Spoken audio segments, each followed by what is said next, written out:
Estamos de volta! E hoje a gente vai conversar sobre Sherlock Holmes. Sim, a gente vai dar continuidade nas aventuras de Sherlock Holmes, que é aquela coletânea de contos que foi publicado, né, em 1892. E dessa vez eu li 4 contos, que foi O Mistério do Vale Boscombe, Os 5 Caroços de Laranja, O Homem do Lábio Torcido e A Pedra Azul. E como eu comentei em algum vídeo, que eu não lembro mais, os contos é muito rapidinho, então assim, eu vou falar muito rapidinho sobre eles, porque ainda mais se tratando de Sherlock Holmes, histórias de detetive, acaba que tudo vira spoiler. Então assim, vai ser bem rapidinho mesmo, bem resumido. Vamos lá. Primeiro caso, que é o Mistério do Vale Boscombe. Pra mim, foi um desses 4 contos que eu li dessa vez, foi um dos melhores e que eu acho que poderia até virar um romance mesmo, igual foi o Signo dos Quatro e o... como é que chama o outro lá? Um Estudo em Vermelho. O Sinal dos Quatro, não é o Signo dos Quatro. Releva. Mas então, assim, a história é o seguinte, a gente vai ter então 2 famílias, que é o John Turner e a filha, e o Charles McCarthy e o filho. São 2 famílias que eles dividem, tipo assim, eles moram em propriedades vizinhas. E aí tem um lagozinho, tipo, no meio, sabe?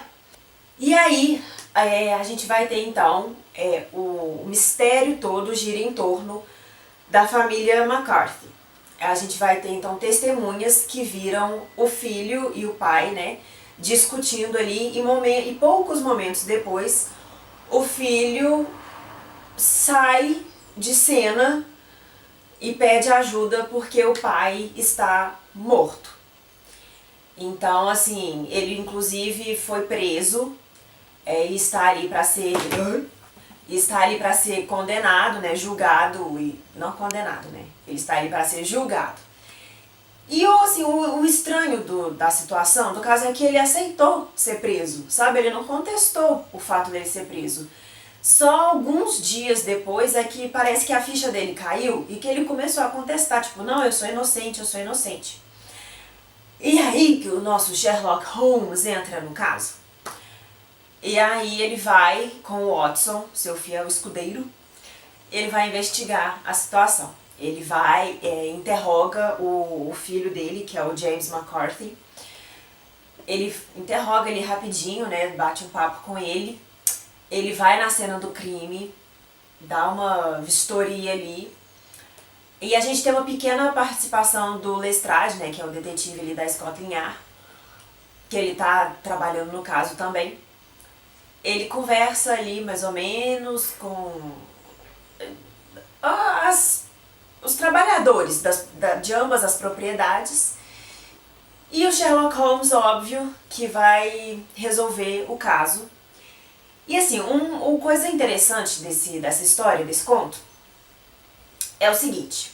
À medida que a gente vai conhecendo a história do Sherlock Holmes, que a gente vai aprofundando ali nas características da narrativa, a gente vai descobrindo que o Sherlock Holmes, ele é nada mais, nada menos do que um justiceiro, né? Porque como ele não tem um vínculo com a polícia, a gente percebe que ele pode fazer o que ele bem quiser com os depoimentos das pessoas, sabe? E isso fica muito claro nesse texto.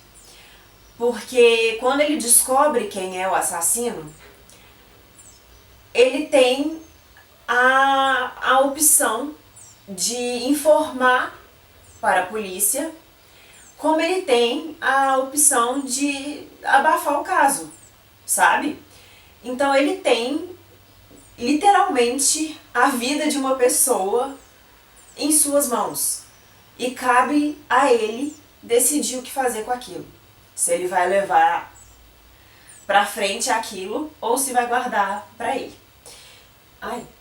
Então assim, E é um outro detalhe que eu gostaria de comentar aqui é que, assim, tanto as vítimas quanto os assassinos, vamos colocar dessa forma, que são, nas histórias do Sherlock Holmes, eles são, assim, pessoas comuns. A gente tem, sim, por exemplo, a Irene Adler e o Moriarty, que são os grandes vilões do Sherlock Holmes, que foram, assim, os mais famosos, que são os mais conhecidos, né? As pessoas que não acompanham o Sherlock Holmes conhecem eles. Mas a gente tem pessoas comuns, sabe? Pessoas do dia a dia que são sujeitas a cometerem crimes por circunstâncias da vida, sabe? Que elas se deparam ali com certas circunstâncias, certas situações e que agem por impulso, agem por bobeira mesmo, sabe? E a gente vê isso claramente, principalmente nesses contos, nesses 4 contos que eu li agora. Então, assim, e como é o Watson que narra as histórias pra gente, a gente fica muito mais próximo das histórias. Então, eu acho isso sensacional. É muito, muito bacana de ter essa proximidade, por mais que isso tenha sido escrito em 1890, sabe? Tem um quê de humanidade nas histórias do Sherlock Holmes, por mais que tenha essa coisa fantasiosa de detetive, dedução, sabe? Então eu achei isso muito bacana, nesses 4 contos que eu li agora. É muito interessante, é muito, muito bacana mesmo. O próximo conto é Os 5 Caroços de Laranja. E uma coisa assim que eu também gostei muito desse conto é a questão histórica, que o elemento histórico presente nesse conto. E eu fiquei sabendo que é um dos contos preferidos do Sir Arthur Conan Doyle, o nosso autor aqui. Um jovem, um menino aí de 20 e poucos anos, chega num dia um tanto quanto estranho ali, tava tipo chovendo torrencialmente ali. Ele chega desesperado na casa ali do 221B da Rua Baker, lá no Sherlock Holmes, e pedindo ajuda, por favor, me ajuda porque eu tô desesperado. Ele, assim como o pai dele e o tio dele, ele recebeu uma carta muito bizarra. E o tio dele e o pai dele, logo após receber essa carta estranha, eles apareceram mortos, de uma forma um tanto quanto estranha. E ele está desesperado justamente porque ele recebeu essa mesma carta. E nessa carta tem 5 caroços de laranja e a sigla KKK. E assim, hoje em dia, de conhecimento, deveria ser pelo menos de conhecimento geral, o que essa sigla representa, né? Que é a Ku Klux Klan. O Sherlock Holmes tem até uma parte aqui do conto em que ele vai recorrer ao dicionário dele, a enciclopédia dele ali, pra chegar a uma definição, né, dessa sigla. E aí ele fala, né, que é assim: um nome é derivado de uma semelhança imaginária com o som produzido quando se engatilha uma espingarda. Essa terrível sociedade secreta foi formada por alguns ex-soldados confederados dos Estados do Sul após a Guerra Civil, e logo desmembrou-se em grupos locais em várias regiões do país, principalmente no Tennessee, em Louisiana, nas Carolinas, na Geórgia e na Flórida. Seu poder era usado para objetivos políticos, em especial para aterrorizar os eleitores negros e para assassinar ou expulsar do país aqueles que se opunham aos seus ideais. Suas atrocidades eram, em geral, precedidas de um aviso mandado ao homem marcado, em uma forma fantástica, mas em geral reconhecida, como um ramo de folhas de carvalho em algumas localidades, sementes de melão ou caroços de laranja em outras. Então, assim, né, como eu falei, é um grupo de brancos extremistas que odiavam negros nos estados sulistas americanos. E como eu falei, né, hoje em dia é muito mais conhecido, é muito mais divulgado essa sociedade extremamente podre que existiu, e eu acho que existe ainda. Então, assim, eu achei interessante ele incluir essa sociedade nas histórias dele, porque, como eu falei já, né, o conto foi publicado em 1892, então é interessante ver essa troca de culturas, né? Não é só porque é só, tipo, é um detetive britânico, ou tem mais sucesso na Inglaterra e tal, que não existe, que não pode mencionar um caso nos Estados Unidos, sabe? Então eu achei interessante essa colocação que ele fez dos Estados Unidos, sabe? Eu achei interessante essa troca de culturas que ele colocou. Então, assim, é claro e óbvio que eu não vou contar o desfecho dessa história. E isso que eu falei não é um spoiler, porque como eu, né, o KKK todo mundo conhece. Então eu achei muito bacana. Eu achei muito bacana essa colocação que ele fez. Próximo conto, que é O Homem do Lábio Torcido. Esse conto, eu achei que é mais assim, um conto, sabe assim, é um conto para entretenimento, é um conto mais assim pra gente ver as proezas sherlockianas do que de fato uma coisa de assim, sabe, uma coisa de investigação e tal. Porque ele é muito previsível. Eu me senti até assim feliz porque eu descobri quem era, eu descobri o caso. Eu me senti realizada porque eu descobri o caso do Sherlock Holmes. Então, assim, a gente vai ter um caso clássico de desaparecimento. Uma moça recebe uma carta falando que ela tem que ir a um determinado endereço para retirar um pacote lá que ela recebeu. E aí tá, ela vai nesse endereço e voltando para casa, ela passa por uma casa de ópio. E aí ela olha, assim, aleatoriamente, e ela vê o marido dela nessa casa de ópio, numa janelinha lá. Só que assim, foi muito rápido, sei lá, 5 segundos. E aí ela achou aquilo muito estranho, porque o que o marido dela estaria fazendo naquela casa de ópio, correto? E ela tenta entrar, ela não, na casa, ela não consegue, ela chama a polícia, eles entram, conseguem finalmente entrar nessa casa de ópio. Eles encontram as roupas do marido, encontram alguns vestígios ali de sangue, porém não encontram a pessoa, e nem um corpo, nada. E aí entra o Sherlock Holmes e ele começa a investigar o desaparecimento do senhor. E como eu falei, é um caso simples de desaparecimento. E né, a gente vai acompanhar o desenrolar aí da história e à medida que ele vai dando as pistas ali pra gente, vai ficando cada vez mais claro o que de fato aconteceu.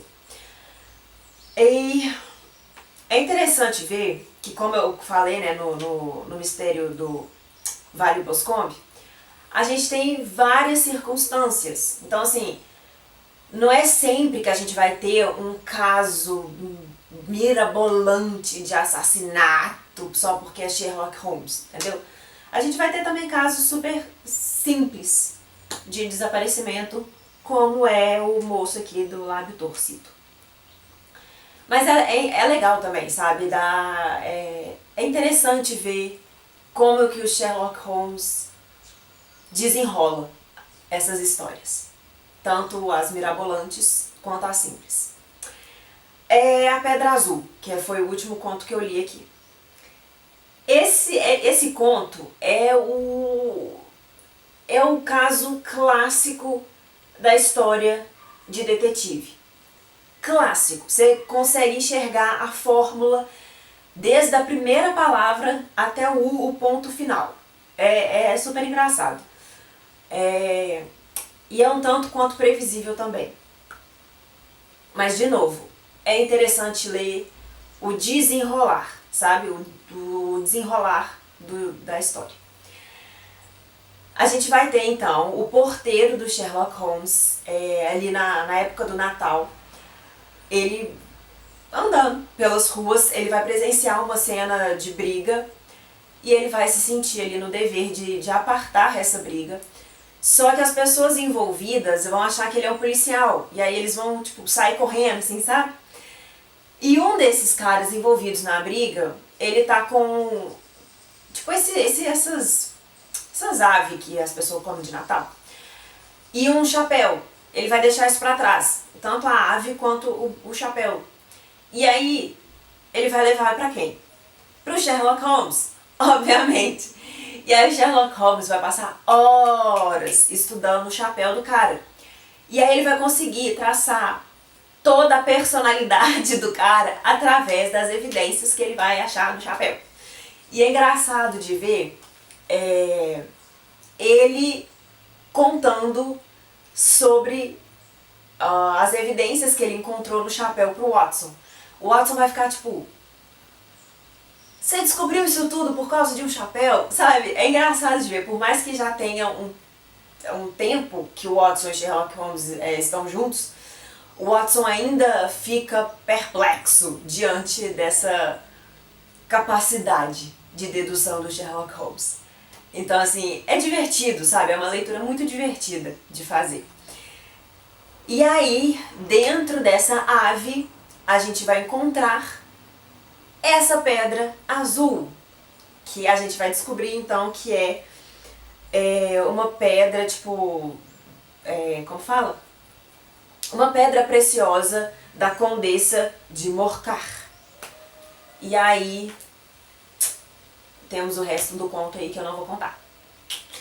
E é isso, então assim, é muito divertido mesmo acompanhar as aventuras de Sherlock Holmes. É muito bacana mesmo. Eu acho que neste volume aqui só tem mais 4 contos. 4 ou 3 contos. E aí, como eu sempre falo aqui, eu vou avisar no Instagram, no Facebook, quando vai ser o próximo vídeo do Sherlock Holmes, né? Quando que vai sair o próximo vídeo aqui da playlist.